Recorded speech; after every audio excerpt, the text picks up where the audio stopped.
5 a.m. Monday, good morning to you, Charleston. We are tracking Tropical Storm Isaias and its impacts here in the Low Country. August 3rd. Right now, I'm John Bruce. And I'm Leah Uko. Thank you for tuning in. Em, we will start with you in the Weather Center. The latest advisory just came out. Just came in. We have some new information in that track. Nothing's changed here with the latest as far as winds and direction. A small shift. We've seen it now turn to the north rather than northwest. So we're starting to see that turn a little bit farther away from the coastline over the next few hours.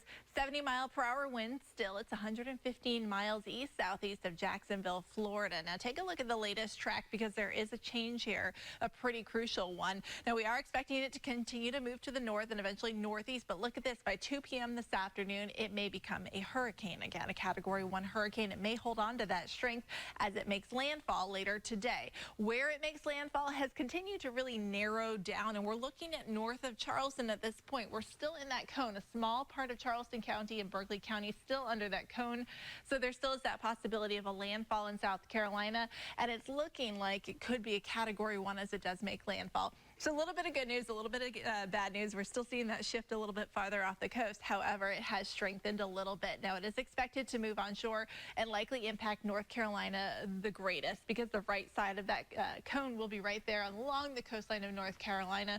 So places like Wilmington, the beaches, even the Outer Banks are going to experience some serious impacts from this. It's expected to hold on to tropical storm strength as it moves up towards New England, and it's going to move really quickly at that point. So we're talking later on tonight, tomorrow, and into tomorrow night. It's going to quickly move out of really the United States in general. So here's the latest on our radar. A lot of lightning there. You can see last few frames in that center right there. It's about 225 miles off our coastline at this point, and moving pretty slowly at 9 miles per hour. So take a look. Already getting that rain. Places like Somerville picking up some heavy rain, lightning in many locations with this as well. Edisto, you've been seeing some of that heavy rain and lightning, kind of the worst at this point. But look, we're going to continue to get these waves of energy moving on shore over the next several hours. So we're continuing to watch those bands as they really intensify. Flash flooding becoming a bigger threat. We're under a flash flood watch at this point, and that's going to continue for the time being. Also, that storm surge warning, which means coastal flooding concerns out there, especially later on tonight. So I'm going to time out our futurecast and let you know when we need to be concerned with all of these impacts and when things will wrap up. That's all coming up in just a bit. Let's get a check of the roads now. Bob's been out there. Already seeing that lightning and heavy rain, right, Bob?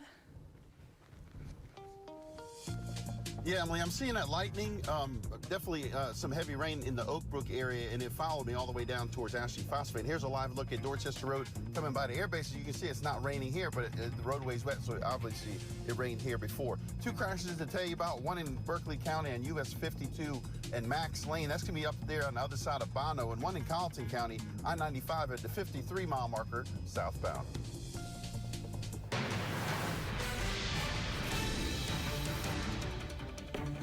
A Low Country beach is certainly going to feel the brunt of Isaias. Our team coverage continues right now with our own Brooke Schweiter. She's got the latest for us from the Isle of Palms. Brooke, what are you seeing out there right now?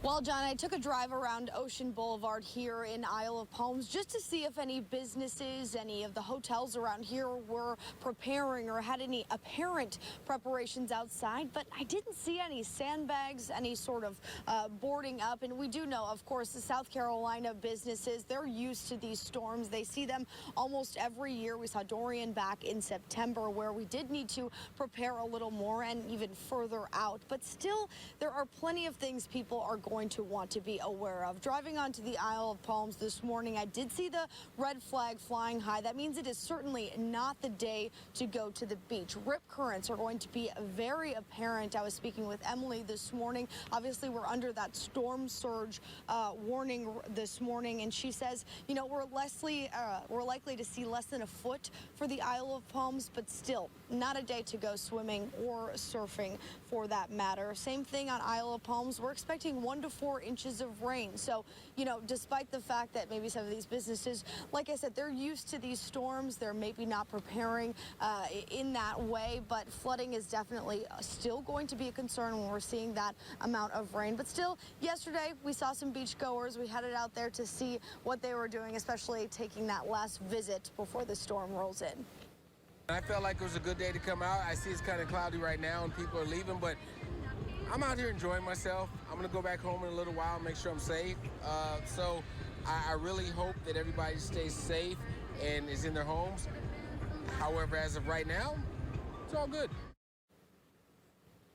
It's all good. It was all good yesterday, but again, not the day to go to the beach today. Another note for people here on the Isle of Palms, garbage services will actually resume as normal, so you can expect to put your garbage out today if that is your day for pickup. Now, I know that we're all looking for these updates, especially as Isaias comes over to the low country, and we do have 4 meteorologists working for you on this. And so if you want any information on this storm, up to date live radar, up to the minute updates on Isaias, be sure to download our Storm Tracker weather app that's going to bring you the latest as this storm rolls in. Live in Isle of Palms, Brooke Schwieters, ABC News 4. Thanks, Brooke. And our live team coverage continues now on Folly Beach. Yeah, and Emerson live for us there with how that beach community is preparing for the upcoming tropical storm and how beach erosion could certainly be an issue along the edge of America. And good morning. What are you seeing out there at 5:06 in the a.m. on a Monday? John, good morning. You know, the edge of America is bracing absolutely for whatever is coming. But what they worry about here, as you mentioned, is the beach erosion. That's a major concern out here on Folly Beach. And, you know, just yesterday, U.S. Geological Survey said on Sunday that they were most concerned about the South Carolina coast taking the brunt of the tropical storm when it came to erosion. Now, here's what has happened in the past here out on Folly Beach. There was a major beach renourishment program just a couple of years ago with the U.S. Army Corps of Engineers, multi-million-dollar project to shore up these shores here on Folly Beach. And so they did this right after a series of damaging hurricanes, and they really want to try and keep everything in place, so they're keeping a good eye on it. This is what the scientists have told us that they will be looking for. You know, there's one layer of erosion that comes up, and it just comes up to the sand dunes, right? And but the second is a medium level of erosion, and that's considered an overwashing, and it comes right up over those sand dunes that we have here to protect our barrier islands. So they're going to be concerned about that in particular, and they're going to be watching for that level of erosion out here on Folly Beach.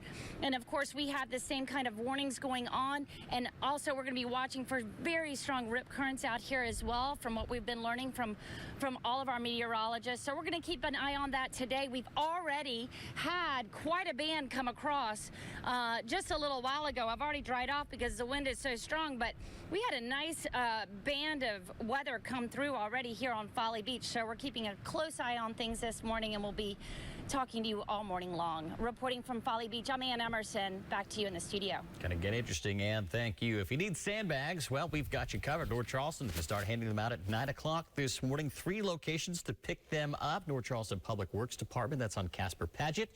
The Pepper Hill Community Center on Brandywine, and Fire Station number 2 located on Carter Avenue. If you live in the city of Charleston, 3 locations for you to pick up sandbags as well. At Joe Riley Park on Fishburne, the James Island Town Hall, that's on Dills Bluff Road, and Charleston Environmental Services Building on Milford Street. Stop by anytime between 8 a.m. and 4 p.m. while supplies last. Of course, you're encouraged to bring your own shovel and make sure that you wear your mask. And if you're a nurse or have a medical license, the Red Cross is asking for your help. It says local volunteers are needed right now. You can apply to be a Red Cross volunteer through the story that's linked on our website, abcnews4.com.